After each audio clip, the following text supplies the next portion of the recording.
Picture this, two guys trapped in the South Charleston Public Library. One guy loves movies, the other, well, he'd rather be watching reality TV. Can they survive each other's films? Find out on Real Opposites, a library podcast about movies, hosted by Josh and Aaron from the South Charleston Public Library.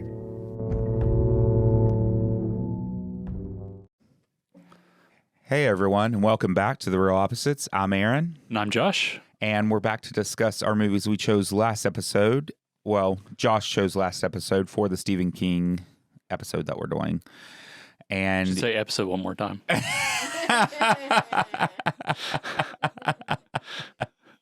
Usually by then, I just keep going. And it was the Mist and Creepshow. Yes. So I guess we're going to go ahead and jump straight into The Mist. Josh, tell us about the movie and why you chose it. All right. So first I'm going to give a little synopsis. This is from the back of the DVD cover. From legendary fright master Stephen King and Academy Award-nominated director Frank Darabont comes one of the most tense and terrifying films since The Shining. After a mysterious mist envelops a small New England town, a group of locals trapped in a supermarket must battle a siege of otherworldly creatures and the fears that threaten to tear them apart. Starring Thomas Jane and Oscar winner Marcia Gay Harden in one of the year's most talked about performances, The Mist is not only one of the best films of 2007, it's one of the best horror movies ever made. Period. Nice.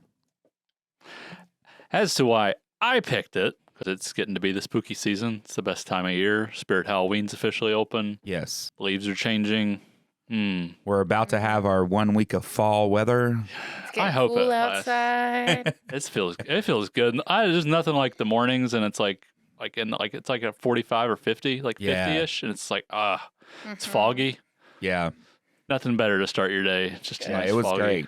It's great. It is great. I don't know why I said was, but or misty, as we should say. Yeah, I was going to say the other morning I was out really early, and it was so fog or misty that you couldn't see. Yeah, there's one morning I was driving in, like I probably couldn't see but 100 feet in front. Yeah, of I me. love that. Yeah. So we're going to start with The Mist. All right. The 2007 adaptation of Stephen King's novella by Frank Darabont, who also directed Shawshank Redemption and The Green Mile. Okay. Green Mile is great. Yeah, so he definitely knows how to adapt Stephen King. But this is his first adaptation of a Stephen King horror story. Right. Because the others are more drama. Yeah. So I remember seeing the movie in theaters. I knew it was Frank Darabont and Stephen King, and it looked amazing. And left the theater just confident that I had seen one of the best horror movies I'll ever see in my life. Yeah. It was great. I remember there being like a pretty packed crowd, and they were very reactionary. I don't know how far we want to get into like the story, but like the scene with Miss Carmody was like everyone in the theater erupted in cheers. Yeah. And then in the end, it was like, whew, dead silence. Right. Well, that always makes a movie better. Yeah. I mean, that's why I do enjoy going to the movies, because you have all those reactions of everybody as well. Yeah, it's so much. I mean, I'm listening to Tarantino and Roger Avery's Video Archives podcast. So like they worked in Video Archives, which is a video store in LA, and that's how they met, like in the 80s. And so they watched all these movies together, and then they're talking about how, like they were watching Dressed to Kill, which at some point I'm going to pick for you. They were rewatching it on VHS. That's the cool thing, is they watch them on VHS. When they do the podcast, they rewatch them. They take because Tarantino, when the store closed, he bought the entire like 10,000, 20,000 tapes. Oh wow! And he's talking about him and Roger Avery, his friend and writer. He's written and directed some films. Talking about the importance of like seeing it with an audience and seeing it not even if it's not for the first time, seeing it with someone else, and it's like you feel that energy. Right. Because they're like watching Dressed to Kill, and they've all seen it a million times, but it's like they're kind of talking about it as it's going on and just noticing new things. Because you do, like a really good movie, you notice new things each time. Oh, yeah, for sure. And yeah, so I mean, I remember The Mist being that was a really good year for like horror theatrical experiences, because Grindhouse was a great one too. Yeah. That was probably came out like April. I think this one came out a little later in the year. Okay. But yeah, I love this film. It's still easily it's pretty high up in my favorite horror movies. And I love that it mixes sci-fi and horror. Those are usually my favorite kind of horrors, when it mixes sci-fi or some like supernatural element, like either a haunting or maybe not so much possession, but like just some sort of a supernatural or Lovecraftian feel. And this kind of hits all of those, because it's got kind of a sci-fi slant, and then it's also got this Lovecraftian creatures from another dimension. Like I don't know, it just hits like ticks so many boxes for me that it just makes it a lot of fun. And it's all just about human nature. Yeah. Like that's the real horror. The horror is not the creatures in most of these movies. It's, especially in Lovecraft, it's all like inside, what's going on inside the mind of the protagonist. And this is like has a cast of them and just like how everyone's reacting to the scenario. Yeah, I loved it. What did you think? You watched the ending first. Yeah, so I've seen little parts of it here and there. And I realized when I was watching, I had seen more little parts than I thought. Yeah. But each time it was only like a few seconds of that part. Yeah. So I'd not really seen it because I hadn't read it. Usually I don't watch it unless I read it. So were you able to listen to the audiobook? I did not. Okay. I did not get that in. I made you break your rule. I did. I broke my rule. So I'm curious because you'd seen the ending, so you know what happens. Yeah. And you knew that's coming. So how did that impact the rest of the film? Because it's fun to watch. Like I was noticing things, knowing what's happening, like where they're gonna end up, like throughout the movie, the little visual indications of what's gonna happen. So I'm curious what you thought. Yeah, I mean, I just watched it as if it was my first time watching it because it technically was. Yeah. And we all know my memory is not great anyways. So, which ended up being correct. I didn't remember the ending like I thought I did. Oh, okay. So it ended up being like a first time watching it for me. Yeah. I thought in the end, well, I had a couple thoughts about this movie going into it. For some reason, I had thought you never see the creature. I don't know why, but I thought that. Yeah. And then the ending, I thought it was just they were driving off and they kind of got enveloped in fog and you heard the creature and then you heard shots and that was it. Yeah. And I could have sworn that's where it ended. No. So the ending still got to play out. Yeah, for sure. Yeah, okay, that's good. So, which is, oh my gosh, that is a heartbreaking ending. Isn't it? Absolutely heartbreaking. Like that one person has to live with it. Yeah, he like just that shot his slow- son, man. The slow reveal of, everything's fine. Like the government rolled in and was able to quell this interdimensional invasion. Rolled in Crazy. right afterward. Yeah, I mean, so for those, I guess, that don't know, spoilers, the end of the movie, Tom Jane, who plays David, his son, and three other people from the store end up driving off into the mist, trying to escape, just taking their chance because it's hit the fan back at the store, and like it's not safe, and they end up running out of gas. They have 4 bullets left, and David ends up shooting his son and the 3 other adults in the car. Yep.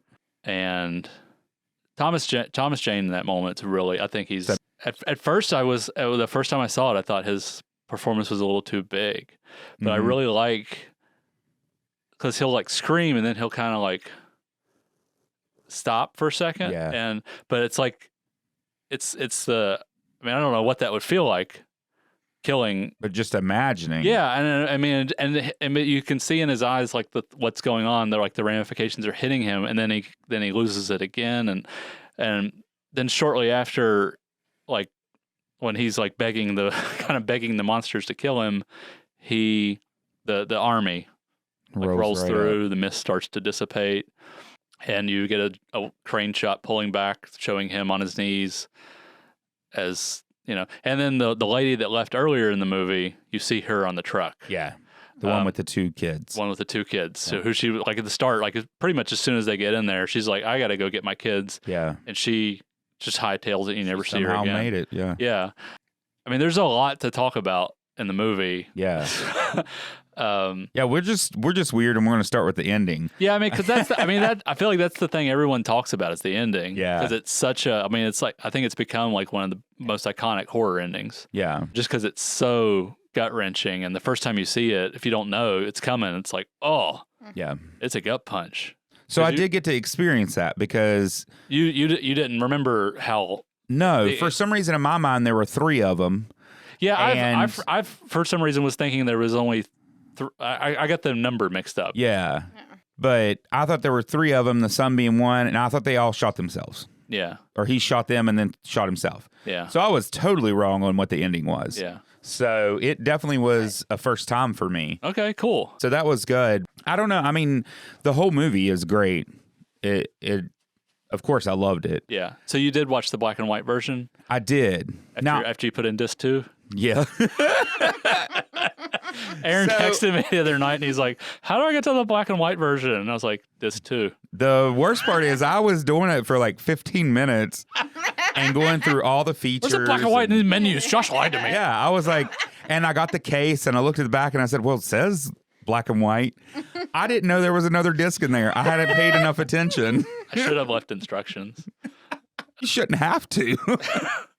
But I did watch the black and white, and I mean, I liked it in black and white.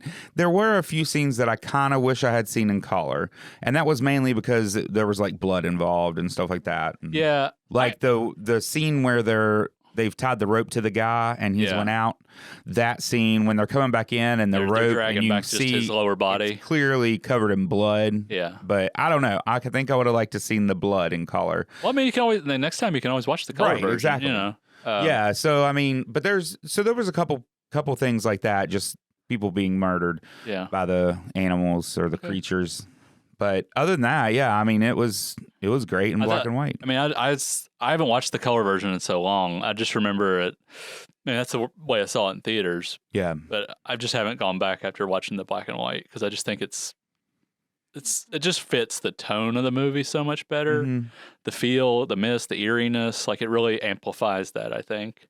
Yeah, and I could see that for sure. That's why I said there were just parts. I mean, it's not like the whole time I was like, you just I wish like I was watching see this. that red corn syrup. And like that. Yeah. I don't know, when you said like it's kind of Lovecraftian in nature, the fact that most Lovecraft books were like written in the 30s, I think black and white really like dives into that. No, it dives harder. Yeah, and it kind of makes it like, and it's like so. I mean, it's set in modern day, but they kind of strip away like none of the cell phones work. No, electric's out. Like, right. So I mean, they might as well be in a cave. Right. And it's like it's taking them back to their primordial state, really. And I like one thing that Ollie says. He's like, put more than 2 of us in a room together. Take away the lights, turn off the lights, put more than 2 of us in a room together, and we'll start pitting against each other and trying to kill each other to get ahead. And that's true. And that's the great thing about a good horror movie. It's not about like the blood and guts and the killing and the scares, the jump scares or whatever. It's really about human nature. Like we were rewatching Midnight Mass. And at the end, she was like, "It's not scary. Like it's great, but it's not scary." And I'm like, "Yeah, it's not like real like good horror. It's not about like jump scares, or it's about really digging a little deeper, right? And like getting to some fundamental truth about the human condition, just from and I love about horrors you can explore that in ways you can't explore in like a drama or a comedy, like it because it's putting people in a more heightened situation. And a lot of times by removing it, in sci-fi too, by removing reality from it, you can really look objectively at society. So, yeah, and I mean that's like you said, that's what makes a good horror movie. One that makes you think or makes you feel something, but also to see the human part of it. Like you said, they're in this store, so they're trapped in a store. There's these creatures in the mist that we end up finding out was part of some kind of experiment with the military, and it opened like a portal of some sort, and there's these spiders, there's these weird like bug creatures. Yeah, the creature design's amazing. Yeah, too. I love the little eyes on the little flying guys. Yeah. But I love that we never see the military installation. They only talk about it. Right. Because they were actually, I think in the original script, there was a scene that took place at whatever this military installation is. Yeah. Kind of I think it was supposed to go towards the front, like kind of showing what happened. Okay. But I think they ended up, they didn't have the money because that would have been a cost. That would have been a big set, Right. a lot of special effects. So they ended up just cutting that out. And I think it's completely the right way. I think just not knowing where they're coming from, just knowing that it puts an image in your mind Right. of what happened. And you can imagine like this portal opening or whatever and the mist coming out, all these creatures flying out and walking, Yeah, I think 100% it's better without that because you're just thrown into it just like these characters are. Yeah.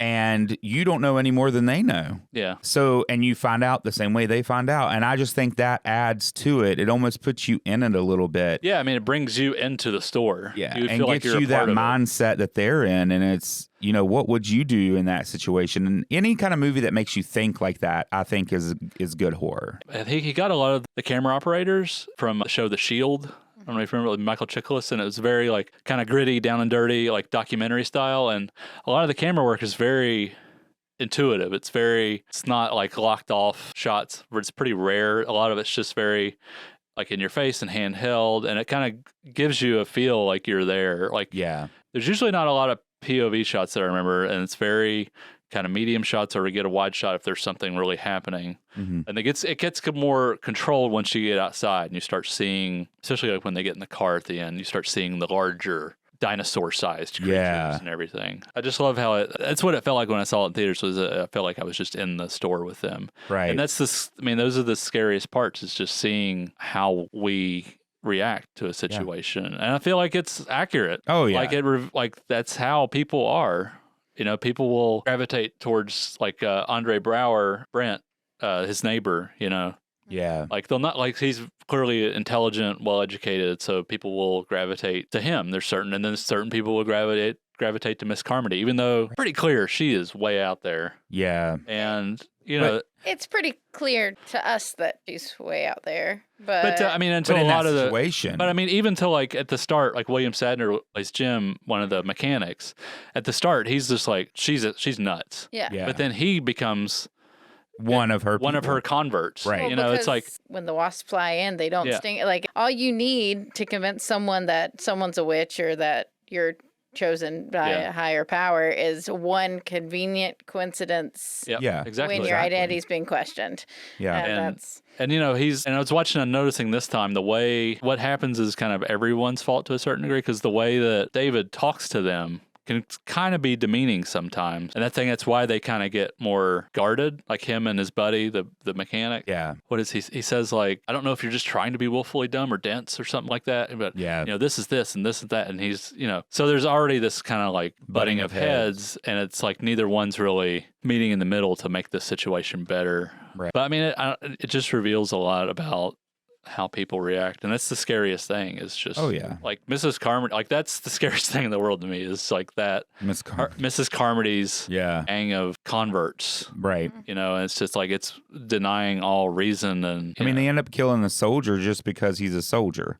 Yeah, just because he was there, he had nothing. He had nothing to do with it. Didn't know anything really about it. Yeah, I mean that's heartbreaking too when they do it and they throw him outside. But oh my God, it's that mass hysteria. Yeah. It's wild. And people just like revert back to their lizard brain and just will follow anything that seems relatively reasonable that will get them a few more moments of life. But oh my God, when Ollie kills her. Yeah. It's one of the best moments I know. ever. I was excited. I love Ollie. Ollie may be my favorite character too. Yeah, he was very like they treated him badly. His boss did, and he was underestimated. Yeah, I mean he's underestimated. He's an that's underdog. the word. Like you look at him and you think, oh, well, right. I mean, he just looks like an average like guy, grocery guy. Yeah, and then he's just like, no, I was state champion. Yeah. When they're like, who can shoot? Everybody was like, okay, Ollie. Yeah, and then he's just like, boom, and it's like, oh, okay. Yeah. So clearly. He got the shot that mattered. Toby Jones is my favorite Hollywood Toby. He's like one of my favorite characters. He's a great actor. He's like in everything he's in, he's just like like he's a character actor, so he doesn't get a lot of parts. But man, he does a good job with all of them. I always like seeing him when he shows up. Yeah, he was definitely my favorite. And so I'm sure you know, like Frank Darabont was in charge of Walking Dead too. Yeah. So you see a lot of people and a lot of the crew that went from this to Over Walking to- Dead. There's Yeah. Laurie Holden and the woman, what's her name? The one that leaves Yeah. early on. She was in like the whole show, I think. I think so, yeah. So, I mean, he cast a lot of, and he actually wanted Thomas Jane to play Rick in The Walking Dead. Okay, I could see that. Yeah, I mean, totally. Yeah. So, I mean, he went straight from this to that. And then, of course, that ended up falling apart. Like his involvement in that show. But it's interesting to see that. Melissa McBride, that's Yeah, that's her. She's one of the best characters in Walking Dead. Yeah. And, Yeah, I only watched the first couple seasons, but I remember her. yeah. I liked her a lot in the show. Yeah. And he uses a lot of his old staples like William Sadler and Jeffrey DeMoon. Andre Brower is underappreciated. He's great in the movie. He's great in this, but I mean, like, He's a good great in everything. Yeah. The guy that plays like the biker, Mm-hmm. the one with that kind of goes out, they tie the rope to. He was in Shawshank. Okay. I knew he looked familiar. Yeah, he's just one of like Red's buddies. Yeah.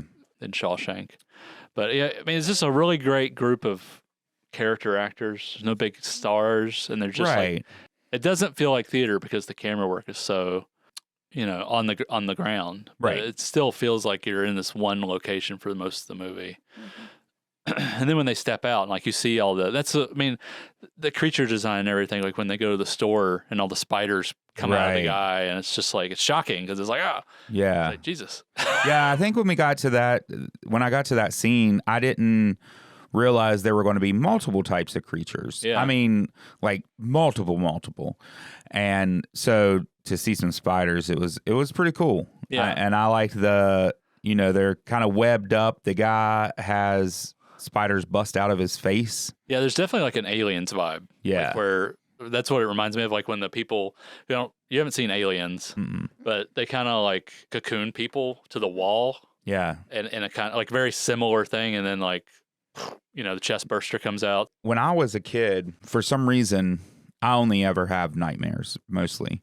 And so when I was a kid, I had a reoccurring nightmare that I went into a basement and there were people or creatures or something that would basically pin you to the wall and web you.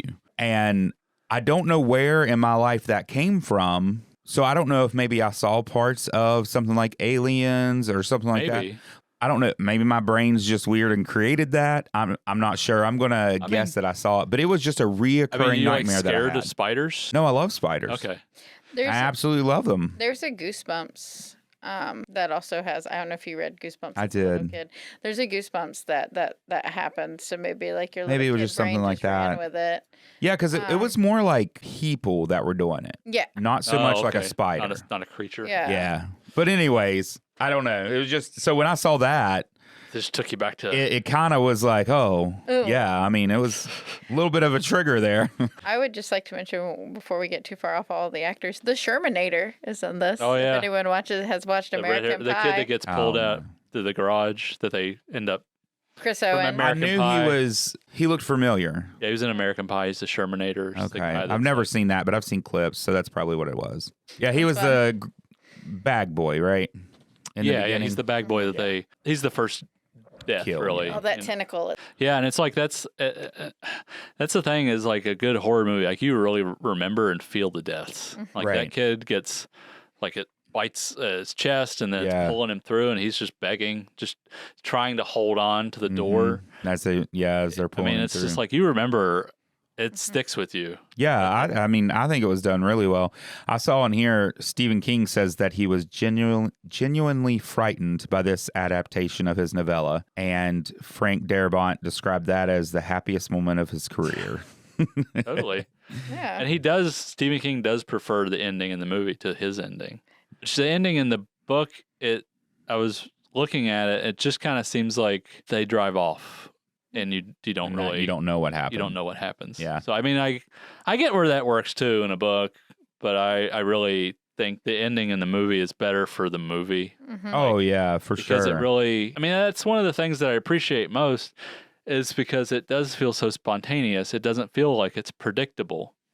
Because they kill characters and they put people in real danger that you're thinking, oh man, are they really going to Like, are they really going to die? Are they really going to go? Because I feel like, well, we've seen this, so they could really do this. Like, his son could really die in the store, or, Right. you know. And I just love it's like the woman that's helping him take care of the boy. Like, she downs a bottle of pills, and I mean, it all just feels like authentic, Right. and genuine. So I feel like it's all just talking about the randomness and chaos of life. Like, you can leave the store and live, you can leave the store and die, you can stay here and live, Right. stay here and die. You can, you know, it's all just Random luck chaos. of the draw. Yeah.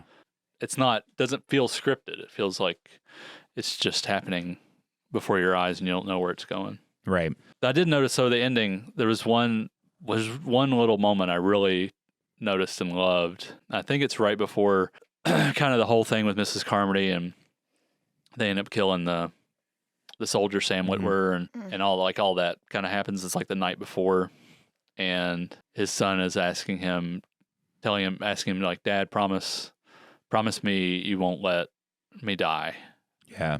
And in the moment, like, he promises him, and in the moment, his, like, the look in his eye on the son, like, it's very still, and he kind of looks like he's dead. Yeah. He has, like, this look in his eye, like there's nothing behind it. Which is, I mean, the kid is a great little actor. Yeah. Yeah. He's he did really, great. I don't know, he just feels really real. Mhm. So that was one little moment that really, I was like, oh man, I think there's a lot of those kind of peppered throughout the movie, but that one stuck with me. Just kind of a Well, like the foreshadow. parental guilt there, though, like even like he looks dead, it looks like the light went out in his eyes. Like Yeah. kids always like kids typically, like a happy, healthy child looks bright and happy. And Yeah, and you happy, see them to not. see the world like kind of shatter that for them, and you can't do anything about it. It happens eventually. I think a lot of Yeah. parents go through that, and so Yeah. it's like seeing that laid out in like this absolutely horrific situation is super powerful. The Yeah. kid does a good job carrying it off. He really does. Like, everyone in the film's wonderful. And I love so I don't know if you noticed, like, the opening where David's in the paintings. the paintings. Mhm. So you see like the Dark Tower. Christine. You see the Thing. Thing. So those are all Drew Struzan, who is probably the greatest movie poster artist Oh, of all okay. time. He did a bunch of, like, Star Wars, Indiana Jones, Harry Potter's, Blade Runner, The Thing, like all the ones you see there. He did a Pan's Labyrinth. There's a funny story. Guillermo del Toro talks about Hellboy, Yeah.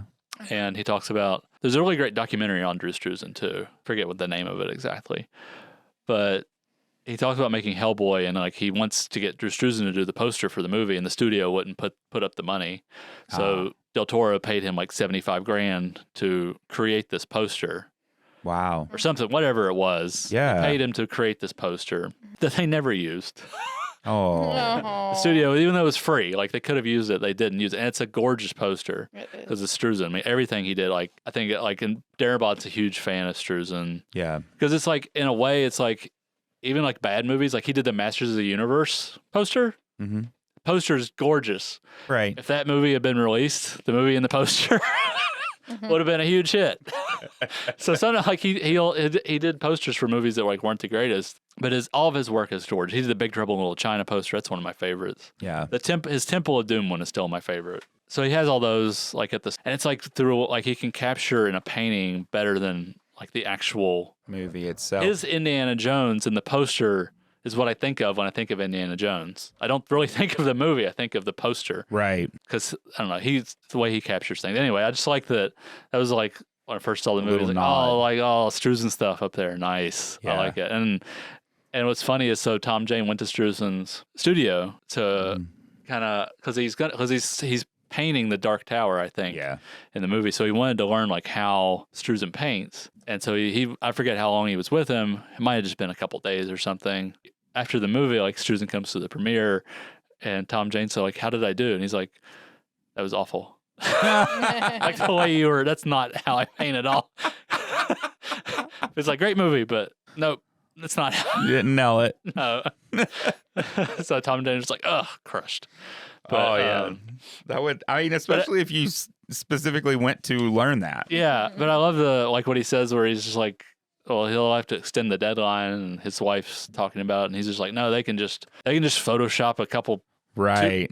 two big floating heads in an afternoon, and that's the poster, and that's what happens. Right. Most posters are terrible these days. The best posters you find are on stuff like Mondo or Bottleneck Gallery, like the custom posters from artists. Right. I mean, studios could have that, and they could really sell a movie a lot better, but they don't want to fork out the money. They just want to Throw more something Facebook together. ads, I guess. Right. I'm just going off on a poster tangent. I miss not even seeing posters in the theaters. Like, they're now just TV screens. Mm-hmm. It's not the same. Oh, yeah, that's true. Like, at a marquee, they just have TV screens. And they have the outside ones. Like, inside, they don't have. We had an issue when I worked at the movie theater where, like, every time, because we had real posters that we put into and it was like, people be like, constantly trying to buy the posters. Yeah. And we're like, we archived them. You cannot have them. Yeah. Like, we have an archive of them because we kept it for, like, art reasons and stuff. But we did have a local printing press that would do special runs of posters for, like, they would design. So they did Mad Max. There's a Mad Max poster that I have, and they did a bunch of different ones. And those were always really neat. Like, it's neat what people come up with. Like, if someone really loves a movie and, like, makes these beautiful posters. And Right. it's sad that they don't get their spotlight. Yeah, but those are like the posters I buy anymore, or like the limited edition. Like, there's a couple artists I like Paul Mann and Gabs, Gabz. I like all their stuff. It's really beautiful. And it's all hand drawn. Yeah. So anyway, poster tangent done. Yeah. Back to the movie.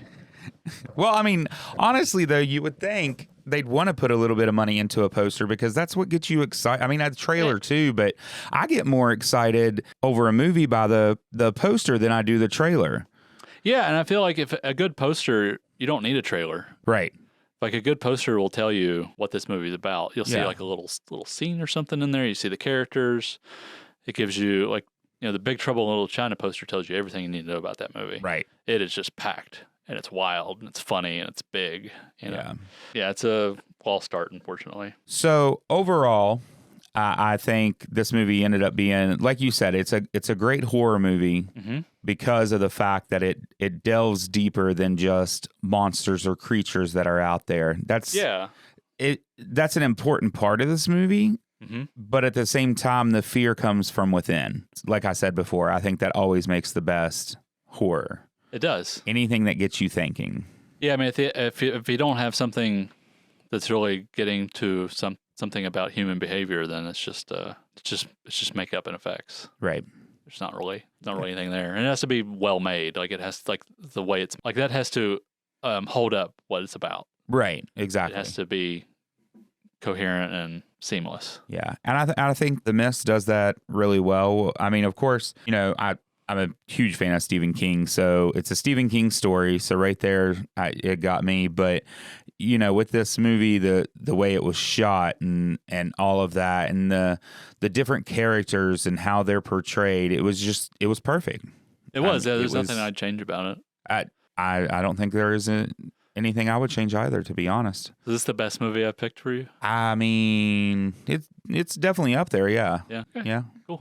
I mean, I know I liked this one. Showgirls. You liked Showgirls? That was what I was going to say. Showgirls. So. Yeah. Okay. I mean, there's others I've liked, but yeah, definitely one of the best for me. Well, I'm really happy. Yeah.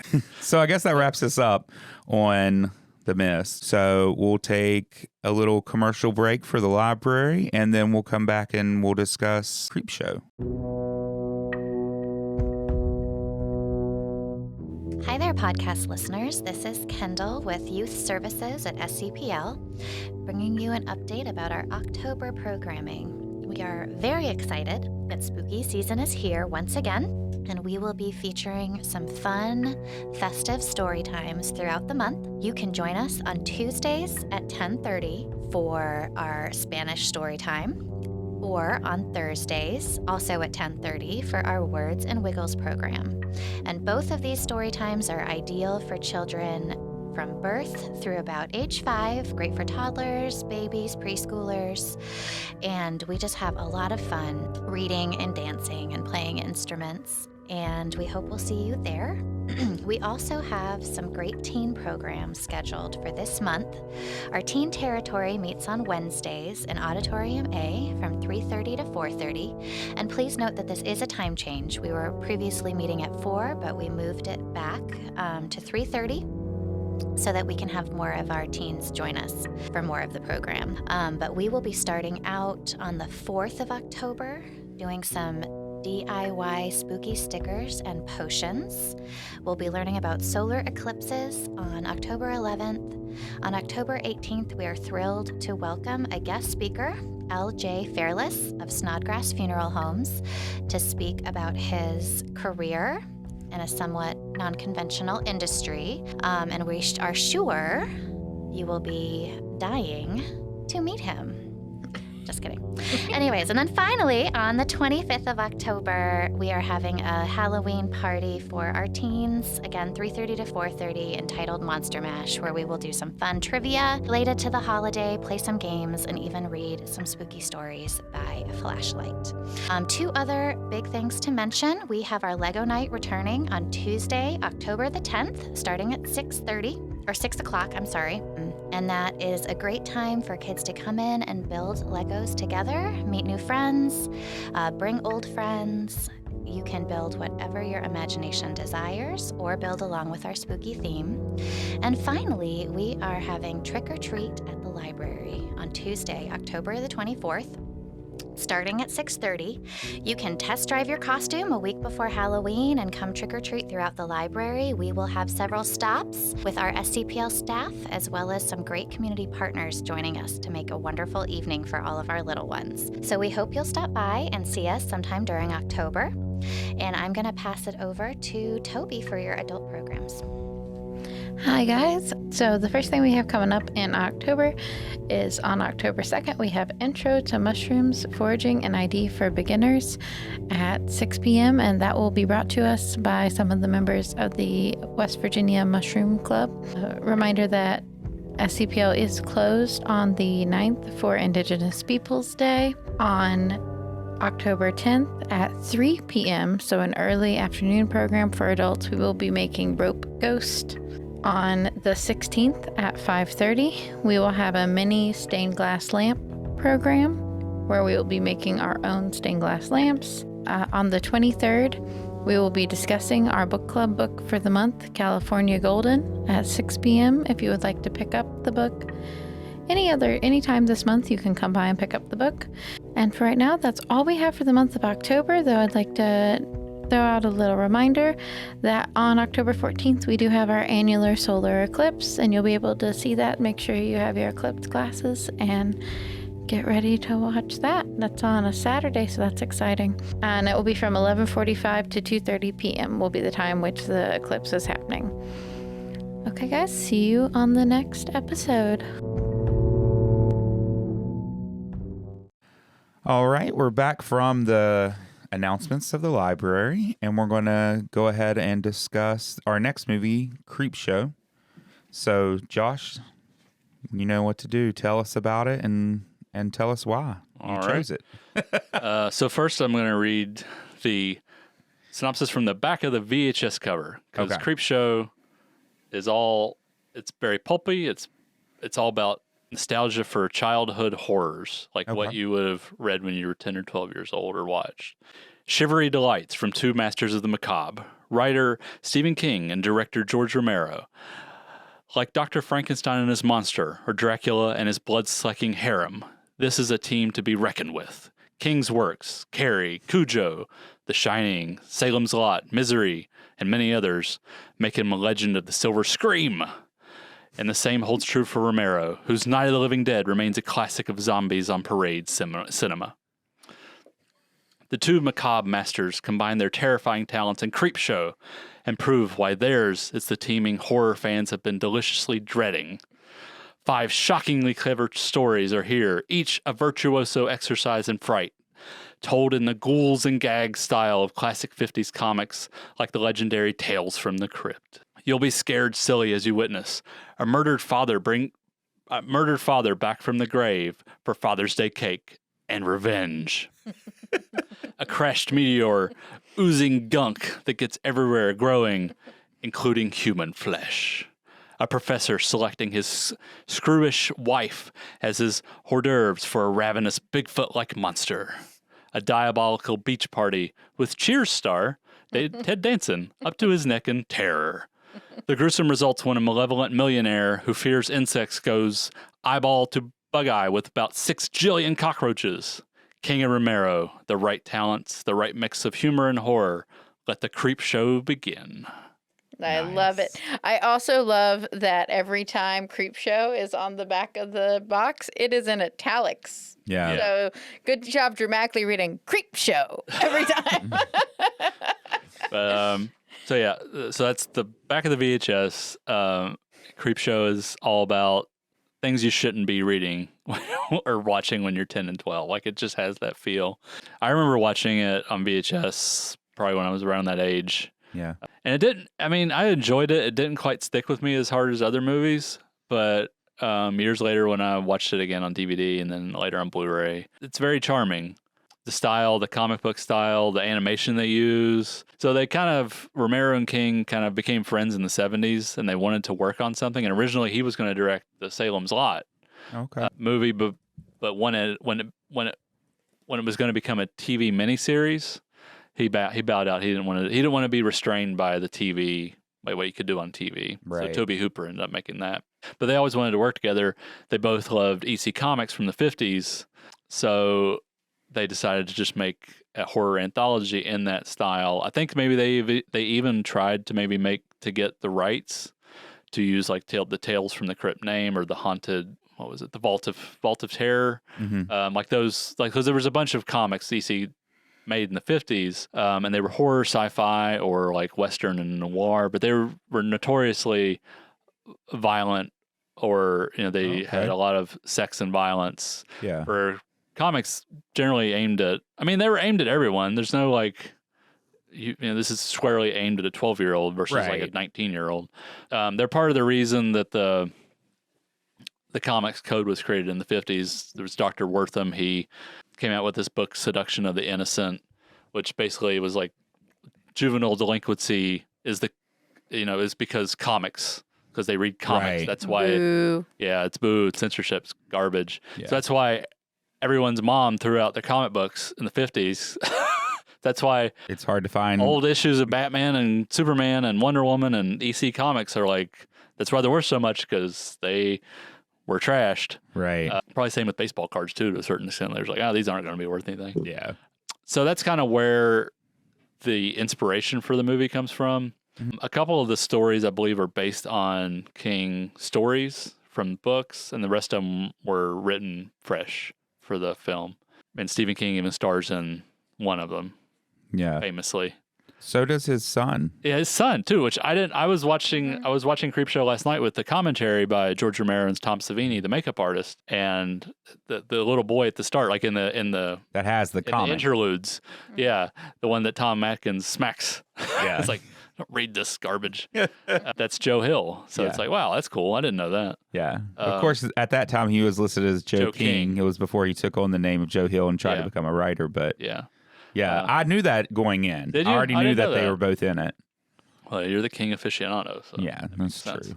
But Creepshow is just like it's just a fun throwback. And it's just like, it's not my favorite horror movie. It's not terribly high up, but it really captures that feel of spooky season. It almost feels like Romero and King reverted back to like those 13-year-old boys who would come up with horror stories when they were kids. And each story kind of is like a different issue of a different title in EC Comics. So there's kind of like the more, maybe not noirish, but like the husband his wife's cheating on him, so he's gonna torture both of them, like that kind of story. There's the more dead rising from the grave and the birthday party, stuff like that. Like they hit the creature, the fluffy, Yeah. So there's each one of them kind of scratch a different itch. Yeah. For horror. Yeah, I love Creepshow. It's a lot of fun. What did you think? Well, I absolutely loved it. Did you? Yes. That's so cool. I'm so sad that I'm just now seeing it. Yeah. I've wanted to see it for years, but it's one of those things, like any other movie, I just forget about when I'm like, I want to watch something. It's always in the back of my head, but I never think to actually watch it. Yeah. But of course, being Stephen King, I wanted to see it. and I'm so glad I have now. It's just like you said, it's not that it's a high up there horror movie or anything like that, but it's just this fun anthology of, like you said, just spooky stories for a spooky season. Just it's a great kickoff movie to watch. Yeah, and you can almost feel King and Romero behind the camera giggling. Right, exactly. You know, like and I laughed through it. I mean, there were parts of it that, the way it's written, it is horror, and it's all about horror inside your head for the most part. Yeah, yeah. And like we said with the last movie, that's what makes horror good. And this is kind of campy, like it's funny, but it still gets you at a certain way. Yeah. It's just, I don't know. It's perfect spooky comedy. I absolutely loved it. Speaking of, we were talking about posters in the last one. The Creepshow poster is one of my Yeah, it's great. It's an amazing poster. I just remember seeing that VHS all the time at the video store and just be like, man, I want to watch that movie. Right. Even though I've seen it, I'm like, I want to watch that again. That poster's awesome. So there's 5 stories, I think. Did you have a favorite as far as the story itself? So we've got we have the interludes with like Tom Atkins and right. What was Hill. The last story? The last one's the cockroaches. Oh, is that the last one? Mm-hmm. Yeah. Okay. I mean, honestly, I like them all for different reasons. I will say I absolutely loved Stephen King's performance. Yeah. So, I mean, he hates his performance. Yeah. It's just so goofy and so... He holds a grudge against Romero for like directing him that way and Romero's direction is basically act like Wile E. Coyote. Yeah. I absolutely loved it. I thought it was hilarious. I love it when it's just like, it's my favorite line in the movie too. What? It's just like, meteor shit. Yeah. And I like the like dream sequences he goes into. I love that $200 is it's like, but it might as well be $2 million. Right, exactly. That's like the good writing that like informs like where this guy's coming from, that you can see like $200 means the world to him. Right, exactly. I can get out of debt and I can go back car for $200.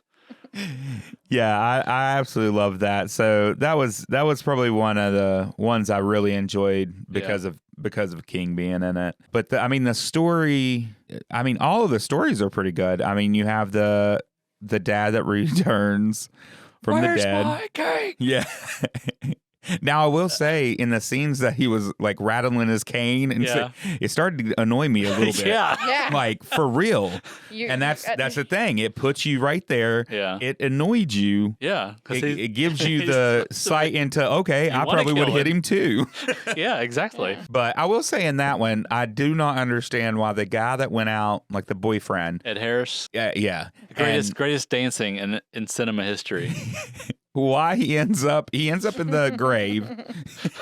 I don't know. It's up there with the guy from, is it one of the Friday the 13th? It's Crispin Glover in Friday 4. Yeah. Friday 13th part 4.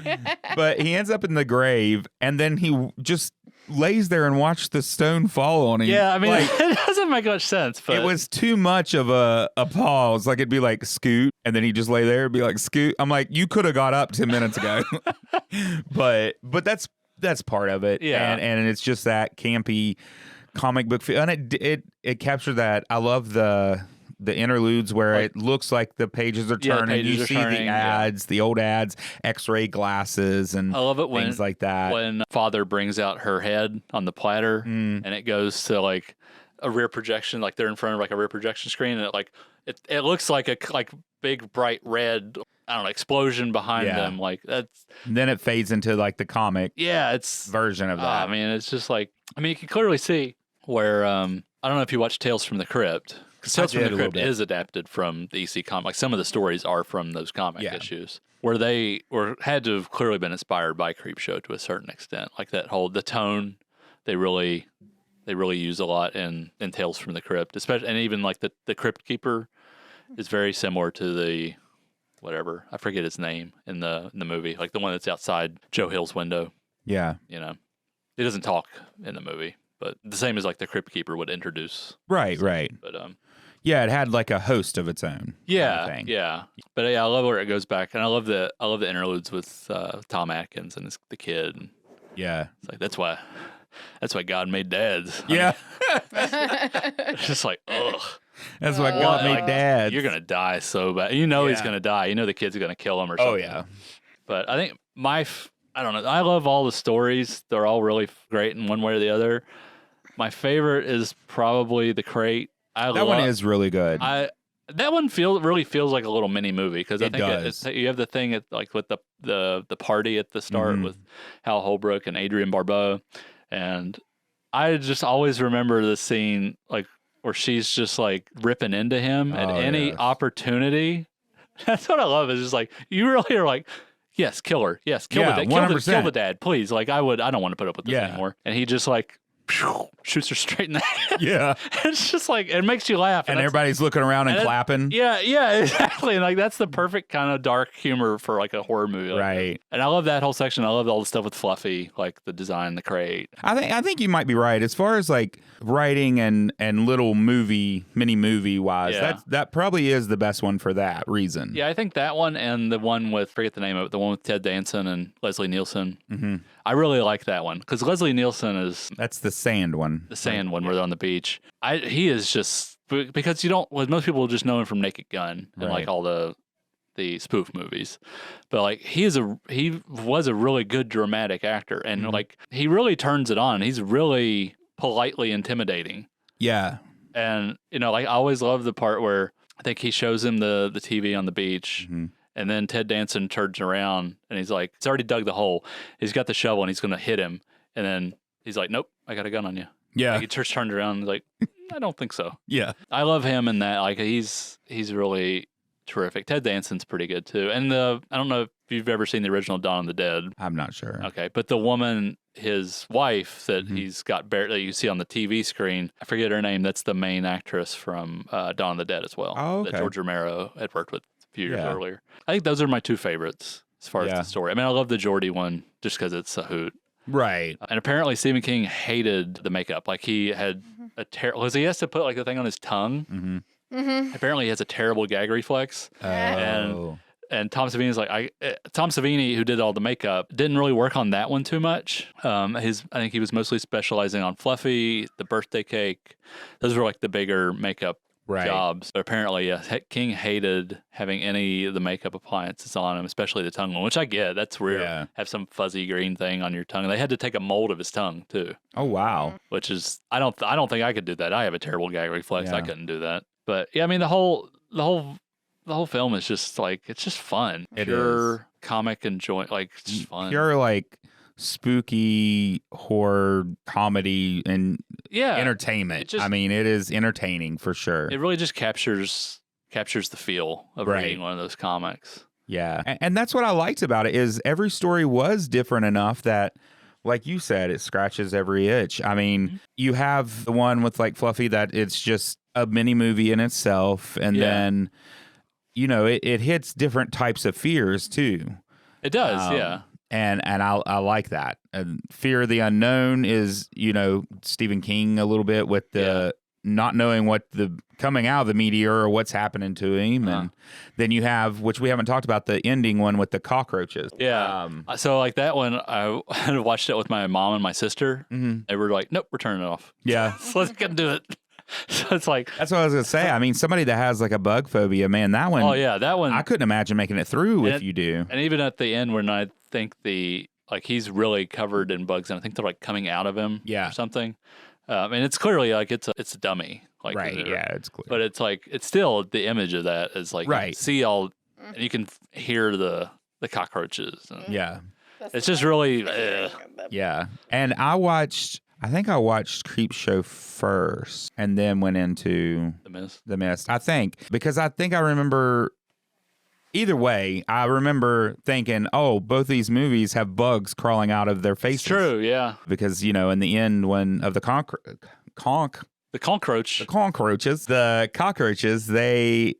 they crawl out of his face as well. Yeah. And like bust his chest open. And that's when you can tell it's definitely fake, but it's still great. It's definitely like The Mist, like when they go to the pharmacy and the guy falls off the spider web that's on what the I'm wall. talking about. Yeah. And he like his back just pours open and all these little spiders come out. Yeah.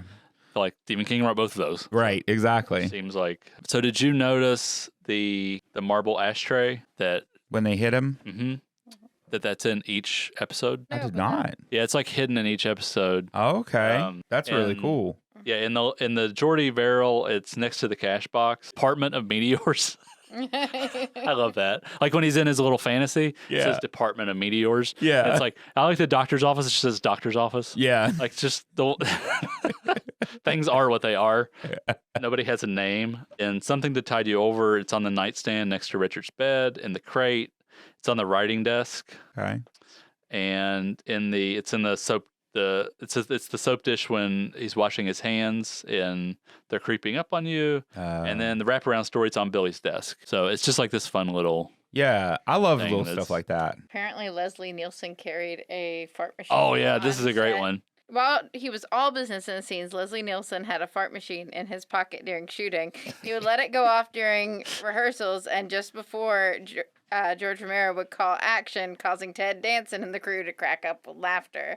That's Can you great. imagine trying to be a director and wrangling your crew, and somebody has a fart machine, and you're like, I don't know if I can yell at them for that because I can't prove it's a fart machine. Like, you know what I mean?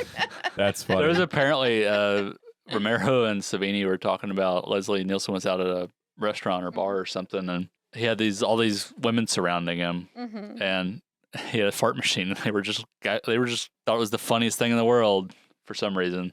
Because Leslie Nielsen. Because he's Leslie Nielsen, and Right. it's like yeah. he could do anything, and he's just funny. right. But go ahead. Oh, I was just going to say, this says that it's the only George Romero film to open up at #1 on the weekend box office. Probably because most of his films were like, well, Night of the Living Dead was kind of before like really opening weekends were a big thing. Oh, okay. His films back in like '68, most films would maybe they would open on like a couple hundred screens, but a lot of films would play in certain cities for a while and then go to other cities. It would be like more like a Right. traveling roadshow kind of thing. And Night of the Living Dead was a big drive-in thing too. So and they didn't have money for a ton of prints, so Right. it didn't really have an opening.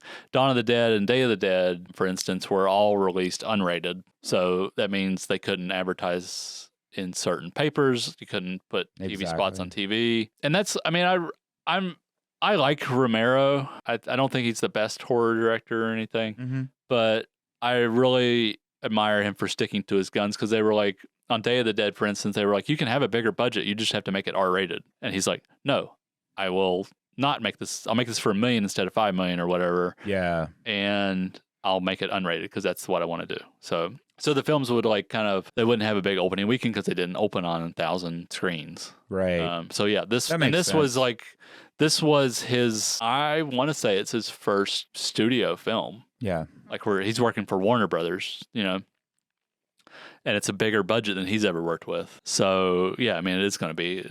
Yeah, that makes sense. His biggest opening. The next one would probably be Land of the Dead in 2004. Yeah. That was a big studio movie. I remember hearing about this. Like I said, I knew Joe Hill was in the movie prior to watching it. And I remember hearing about this, but I think it's so funny that during a filming break, Stephen King took his son to McDonald's. And as a joke, Joe was made up with bruises, cuts, and scabs. And the girl at the drive-thru window called the police because they thought he was abused. That's awesome. Like they just made him up as a joke and took him to McDonald's. Yeah, because he just has like this like where he's been slapped really hard. Yeah. That's funny. I like that there were just like all kinds, and that goes back to you can almost see that they're just laughing behind scenes. Yeah. I mean, they obviously they were having a lot of fun with this movie, and you can feel that. Yeah, it has this adolescent like humor and yeah. It's funny like watching the commentary with them, and they're just like giggling and still just like they just revert back to like 13-year-old boys who love horror. It's really fun. Yeah. Was this one of the first times that Greg Nicotero worked with Tom Savini, or was that on earlier? It would have been this one because they did this. They did Day of the Dead a couple years later. Yeah, Yeah, this that's was what I thought. probably the Nicotero's first. I think they even mentioned that in the commentary. This is like his first big movie that he'd worked on. Because I know. Well, he's gone on. He runs Walking Dead now, I think. I know Savini, like Greg Nicotero talks in a documentary often and very fondly about Tom Savini and their work together. Yeah, I mean, well, he's actually in Day of the Dead. Mm-hmm. He's one of the soldiers. Greg Nicotero is. Him and his long blonde locks. But yeah, I mean, it came out in 82, and man, 82 was a great year. Yeah. So this and like Halloween 3 came out pretty close to each other. So like it was originally going to come out in October.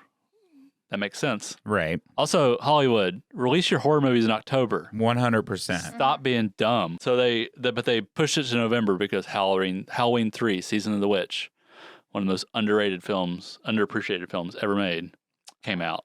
And was planned to release in October, and that was all right, Darcy. Expected to be. It is. Tom Atkins is in Also starring Tom. I was about to say also starring Tom Atkins. And that one, like, it wasn't as big. I mean, Creepshow was a bigger hit. Yeah.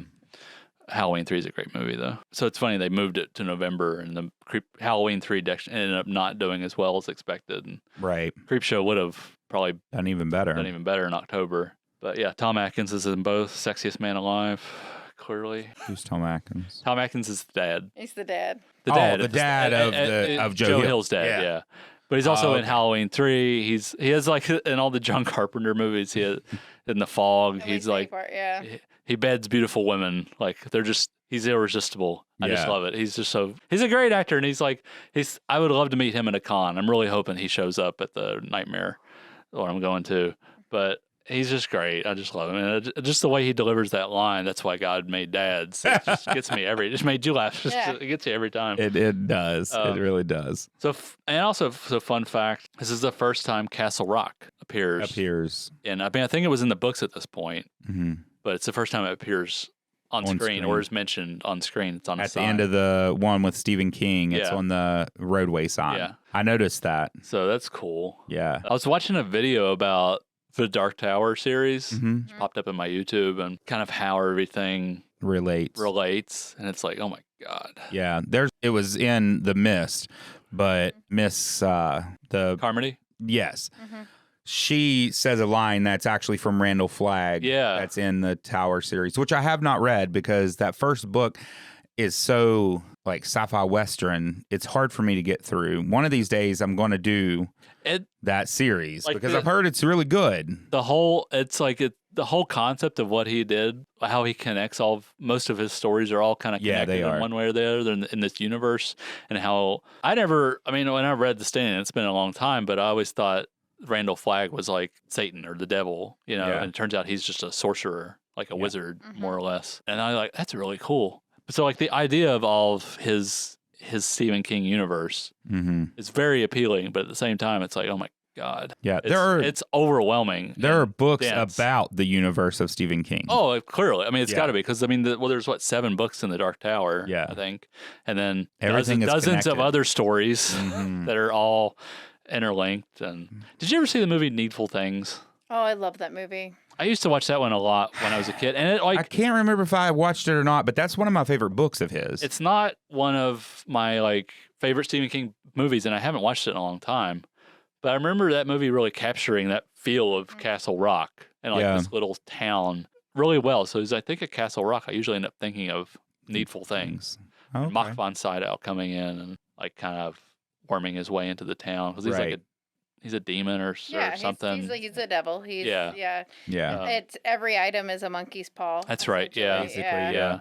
I need to watch that again. I'm going to have to watch that. Yeah, the book is amazing. And I remember I was going to watch the movie. I can't remember if I did or not. I'd have to go back and look at pictures of it and see. It's got Ed Harris. Oh, really? Yeah, Ed Harris, Mach von Sydow, and Bonnie Bedelia, I think, from Die Hard. I think those are the main actors. I can't remember who else. Yeah. But yeah, just speaking of Stephen King adaptations. Right. So what would be your favorite Stephen King?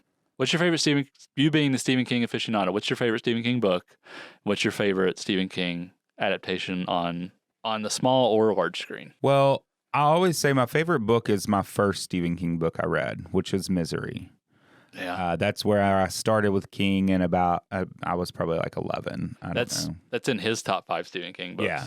And it's great. That's one I haven't read. And you definitely should. It's not very long. It's really good. It's darker than the movie, of course. Yeah. But the movie is great as well. Oh yeah, the movie's amazing. I love the movie. I love that movie. Green Mile is a good book, I have read that. and the movie is spot on.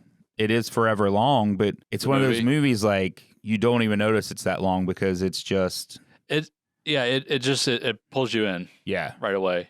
Yeah, and I love that they didn't leave anything out. No, well, I mean, if I remember, like they were kind of co-writing it, like King was writing it as the movie, as Darabont was writing the script. So it was like they were kind of going back and forth on it. But I remember reading those because they published them in these little thin 6 little almost books. Like a chapter a book almost, or a couple of chapters. I think I waited till the whole thing but I remember reading that like right around when the movie came out, and I was like, wow, I could just watch the movie because this is the same thing. Yeah, I read it as the little books. I got a hold of them when I was young, like at a yard sale or something. That's cool. And I read them as they were released. Because what it was is they would release them like once a month or once a week. I can't remember exactly what it was. But it wasn't like you could just go to the store and buy the whole story, which I thought was pretty cool. So that's how I read it as well. But it's hard to just pick one Stephen King book that is so great because he also has books that are so different. Yeah. Then, people see him as the master of horror, but it's all different types of horror and thriller, psychological, or dramas, monsters, or The Body, or exactly Shawshank, which is another great movie. Great, Stand By Me. Yeah. So I don't know. He's just so good at his stories that they translate to movies pretty well. Yeah, I mean, if you get a good director and writer, and basically, so Creepshow is the one that's like, I guess because it's not an adaptation. Because most of the time when Stephen King works on his own adaptations, movie does not end up very good.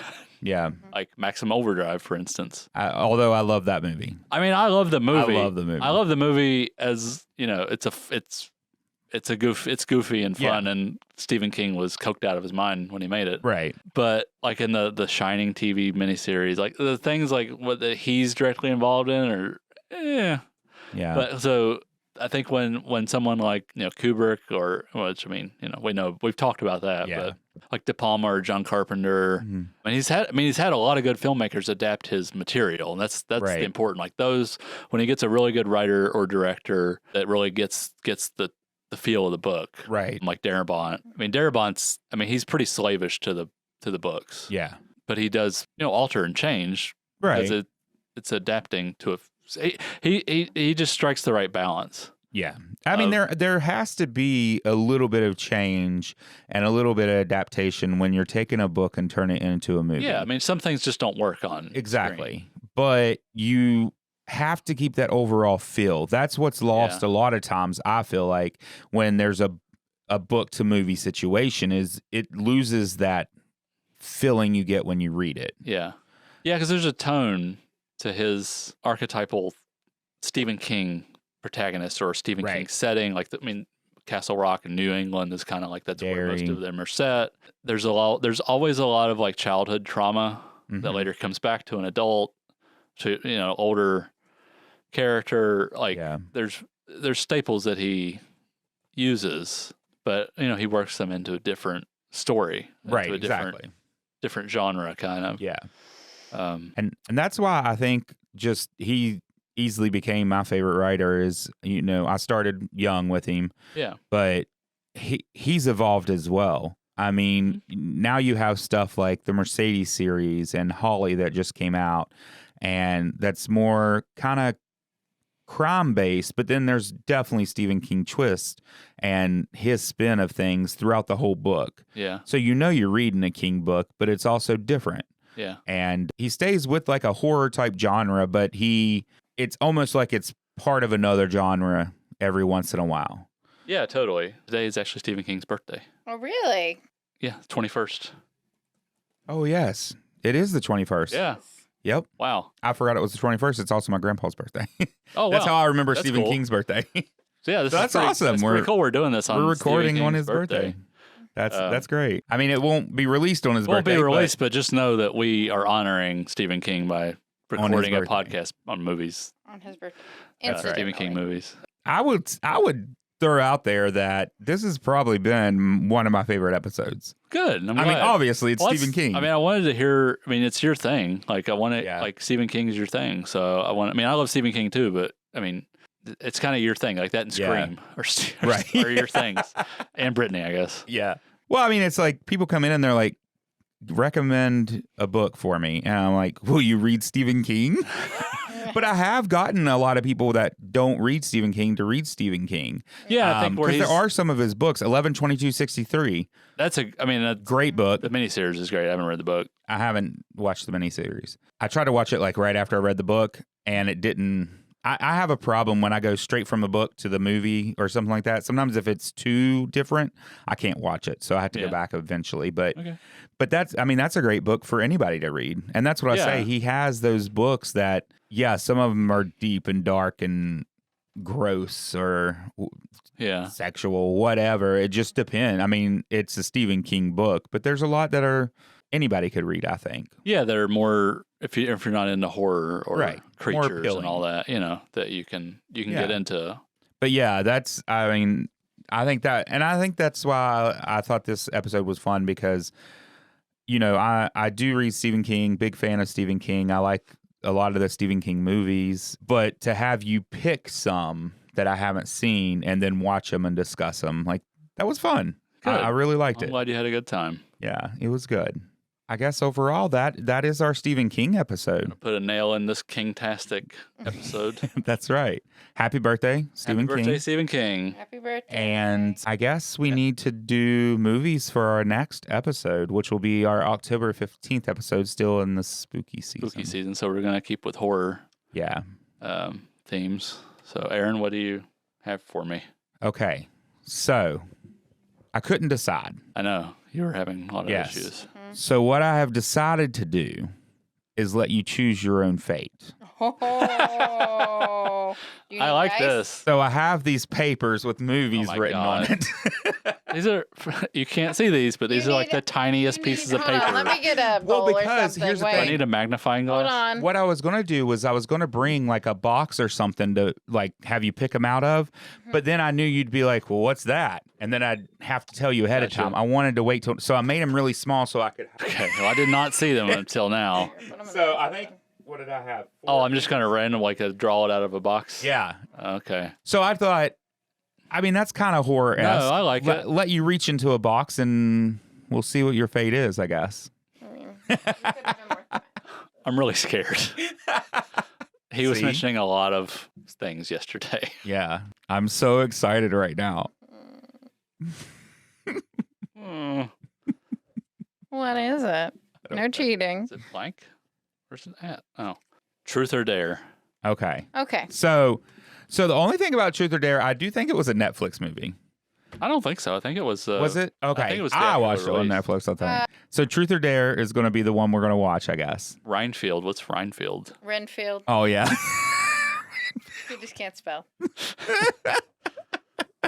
We work at a library. I did this really quick this morning when y'all were rushing me to get in here. Upon. I don't even know what that one is. It was like a... Oh, no, I remember. I can see the box art Make now. Wishes, yeah. Have you ever seen Wishmaster? It's pretty good. It's not bad. It's probably one of those I've seen parts of. Ma. Yeah. I got 4. I don't know where the other one is. That was it. Oh, it was just 4. Okay. Yeah, I chose those out of the 7 that I had. I still think Truth or Stay Dare. Alive should have been on that. Well, what I did is last night last night I looked up all the movies and watched their trailers. Okay. Because one, these are movies.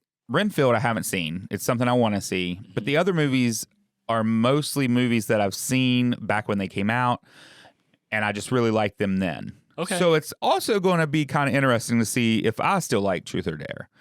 Okay. So I looked up the trailers, watched them, and I couldn't decide between a few. But when I watched the trailer of, what was it, Stay Alive? Mm-hmm. I was like, I don't even want to rewatch this movie. Not that good. Okay. Now, in the theaters, I loved that movie. But when I saw the trailer, I was like, Okay. So, but I couldn't make my mind up. And well, no, I like that. That's very creative. It does have a 10% on Rotten Tomatoes, so it's probably not very good. What, Truth or Dare or Stay Alive? Oh, Stay Alive. Okay. Yeah, it didn't look that great. Yeah, that's what I said. I remember loving it, but when I watched the trailer, I was like, no. Okay. So there we go. Truth or Dare. Yeah. It's like 2006 or 8, something like I that. think it's a little later than that. I think it's like 2011 or 2012. Oh, it probably is then. it's One of like them was like 2006. I know Truth or Dare is a little earlier. Oh, okay. A little Later than that. Yeah. All right. So Truth or Dare for you. So I've gone back and forth. Oh, yeah. Truth or Dare's 2018. Oh, 2018. Wow. Yeah. Okay. So yeah, it's 5 years. I was way off. You're really going back to the well for that one. Yeah. So I've gone back and forth on a few Mm-hmm. because I always want to try to educate you on horror classics. Because Nice. you love horror films, but there's a lot of horror films you haven't seen that are not even like that old, that are, you know, great films and iconic. Well, it's because I don't watch movies. Though. I know you don't. Just watch Scream 87 times. Love it. So I am going to pick 1992's Candyman, Okay. starring Tony Todd and Virginia Madsen, written by Clive Barker Mhm. and directed by Bernard Rose. Is this just so you can say Candyman amount of times only that's uncomfortable I've for only me said it once so in far. a room? I'm just throwing I mean, you that said out it there. That's I twice. know. I'm excited to watch Candyman. That's 3. How I mean, many is it? Is it I- 3? That's 3. It's I love Candyman. 5. I usually end up watching it every year.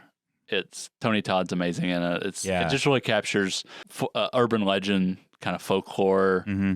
and it also deals with. I mean, we'll get into it next time, like the like the generational trauma of slavery.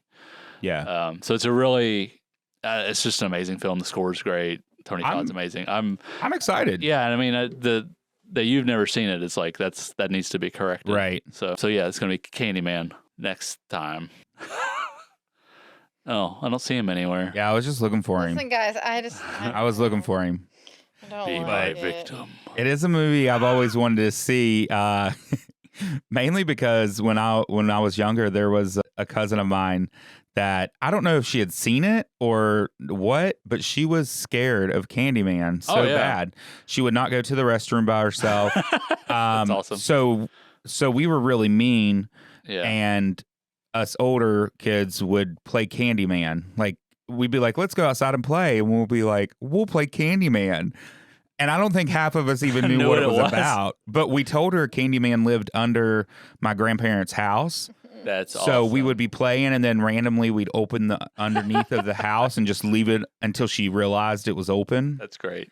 Yeah. So now I'll get to see what Candyman even is. Yeah. Yeah, you will. So I'm really excited for you. Nonsense. I'll watch Truth or Dare. Yeah. I don't know. I don't know what it's about. I couldn't. Man, I just couldn't decide. I wanted to give you a That's good, good one, man. but They're both children's games, I guess. Yeah. yeah, that's true.